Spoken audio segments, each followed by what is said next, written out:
আসসালামু আলাইকুম, আমি কানিজ ফাতেমা অর্দা এবং আমাদের টাইপ 2 হচ্ছে দ্বন্দ্ব সমাস।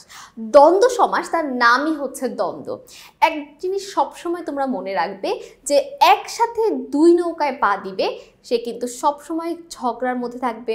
বলে না যে একসাথে যে দুইজনকে বিয়ে করে ফেলে, ধরো একটা লোক দুজনকে বিয়ে করলো, তাহলে সে সবসময় কি প্যারার মধ্যে থাকবে, বড় বউয়ের প্যারা বা ছোট বউয়ের প্যারা। বড় বউ বলবে ছোট বউয়ের কাছে যেও না, ছোট বউ বলবে বড় বউয়ের কাছে যাওয়া যাবে না। তাহলে এই যে দ্বন্দ্ব, তার নামটা এই জন্যই দ্বন্দ্ব, কারণ সে একসাথে দুই নৌকায় পা দেয়। ঠিক আছে, দ্বন্দ্ব সমাসের কাজই হচ্ছে সে একসাথে দুইজনকে চায়, তার দুইজনকেই দরকার। কারণ দ্বন্দ্ব সমাসের উভয় পদ প্রধান, সে পূর্বপদকেও তার দরকার, পরপদকেও দরকার। আমরা জানি সমাসের প্রত্যেকটাকে দুই ভাগে ভাগ করা যায়, সামনে যে থাকে পূর্বপদ, পরে যে থাকে পরপদ। আর এই দ্বন্দ্ব সমাস কাউকে বাদ দিতে পারে না জীবন থেকে, তার দুইজনকেই দরকার, আর একসাথে দুইজনকে নিয়ে চলা তো যাবে না। তো আমাদের দ্বন্দ্ব সমাসের প্রশ্নগুলো একটু আমরা দেখে নেই। খুবই কম প্রশ্ন আসে দ্বন্দ্ব সমাস থেকে, বেশিরভাগ কর্মধারায়, তৎপুরুষ, বহুব্রীহি এগুলো থেকেই আসে। প্রথম প্রশ্নটা হচ্ছে হিতাহিত কোন সমাস? অবশ্যই দ্বন্দ্ব সমাস। হাট বাজার কোন অর্থে দ্বন্দ্ব? মিলনার্থে, বিরোধার্থে, সমার্থে, বিপরীতার্থে। এটা কি হবে? হাট ও যা বাজার ও তা, এটা কিন্তু সেম জিনিস। হাটেও আমরা মার্কেট করতে যাই, বাজারেও, তো এটা হচ্ছে সমার্থে, সমার্থক শব্দ দুইটা। দ্বন্দ্ব সমাসের বিপরীত অর্থ প্রাধান্য সমাস কোনটি? দ্বন্দ্ব সমাস সে কি করে? একই সাথে দুইজনকে প্রাধান্য দেয়, উভয় পদ প্রধান। আর বহুব্রীহি কি করে? সে কাউকেই প্রাধান্য দেয় না, তার জন্য কেউই প্রধান না। ঠিক আছে, তাহলে দ্বন্দ্ব সমাসের বিপরীতার্থক প্রাধান্য সমাস হচ্ছে বহুব্রীহি সমাস। নিচের কোনটি অলুক দ্বন্দ্ব?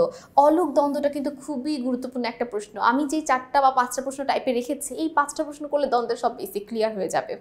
অলুক দ্বন্দ্ব সেটা হচ্ছে কি জানো? বিভক্তি থাকবে। যে দ্বন্দ্ব সমাসে সমস্ত পদে বিভক্তি থাকবে। আর আমি কিন্তু তোমাদের বিভক্তিও শিখিয়েছি। বিভক্তি মানে কি? একার থাকা, বয়শূন্য র থাকা, ধীরে সুস্থে, ছেলে মেয়ে, গাছে পাকা, চলনে বলনে। তাহলে এখন একটা জিনিস লক্ষ্য করো, এটা উত্তরটা কি হবে বলো তো? চলনে বলনে, গাছে পাকা। গাছে পাকা তো আর এখানে আমাদের এটা দ্বন্দ্ব সমাসই না। গাছে পাকা দ্বারা তো গাছকেও বোঝায় না, পাকাকেও বোঝায় না।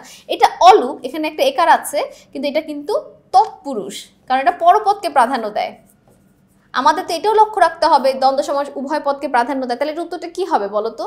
চলনে বলনে। চলন বলন, চলন বলনের সাথে একটা একার আছে, চলন বলন দ্বারা একই জিনিস বোঝায়, দুইটাকেই প্রাধান্য দেওয়া হয়, একই অর্থ, অর্থাৎ উভয় পদ প্রধান, আবার একই সাথে বিভক্তি আছে, এই জন্য এটা সঠিক উত্তর।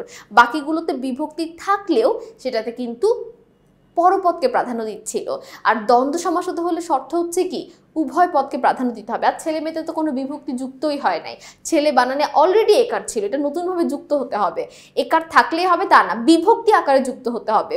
ঠিক আছে, অলুক মানেই বিভক্তি থাকবে, একটা শব্দের সাথে একার থাকবে বা বয়শূন্য র থাকবে বা এর থাকবে বা কে থাকবে, কে রে দ্বারা দিয়া কর্তৃক, কে রে হতে থেকে চেয়ে, এই বিভক্তিগুলো থাকতে হবে।